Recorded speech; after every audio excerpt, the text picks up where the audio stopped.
Good morning mga kasbag. Araw ngayon na Lunes.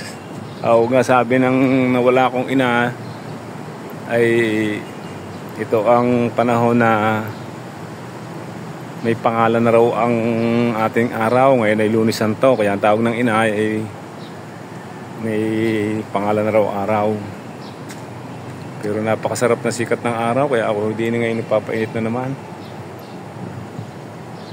Kailangan ng ating katawan talaga magpainit eh. Kita ka naman yung aking ulong aray pagkakakintab. Tayo ho ay mag-iingat lagi sa lahat ng ating pupuntahan. Dahil napakainit ho ngayon sa panahong ito ngayon. Bukod sa mainit, pagka kayo magta-travel, kung kayo may sasakyan, ay talaga marami ngayon sa mga kaibigan nating mga motorista, lalo ng mga nagmumotor.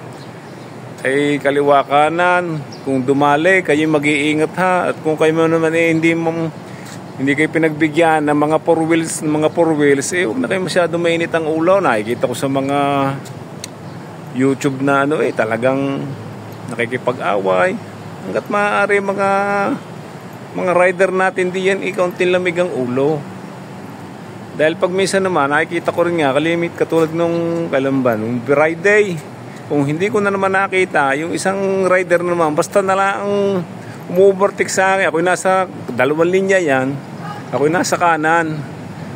Abay, bigla na lang sumingit. Ay, madilim-dilim pa. Madaling araw yun. Masiguro mga 5:30 gayon. Biglang singit. Butit nakita ko.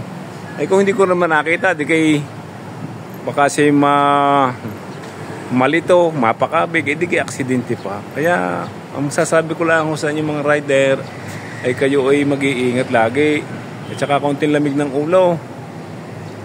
Lagi ng kadakar mambababag. Hindi maganda yun. Paano kung pagkahalimbawa may baril yung mga kadali ninyo, di kayo yan, goodbye rice ang mangyayari. Kaya kailangan ingat-ingat tayo lalo sa panahong ito ngayon. Napakainit ng panahon. Tsaka dapat ngayon panahong ito, lalo may pangalan ng araw, tayo magnilay-nilay kung ano mga kailangan gawin natin, pakumbaba, magsimba, ayan. Yun na lang ating gawin natin sa buhay. Kung may maitutulong tayo sa ating kapwa, tumulong. Kung wala naman ay titiis, sabihin na lang pasensya na ho't wala. Pero kung mayroon din naman ho kayo, ay di magbigay ng kaunti. Ay nahaba na kung ating usapan mga kasbagay. Ako nagpapaint lang pasensya na kayo. Kaya hanggang din na lang mga kasbag. At ako'y magpapaint muna din God bless sa inyo at mag-iingat-ingat tayong lahat ha. Okay, bye-bye.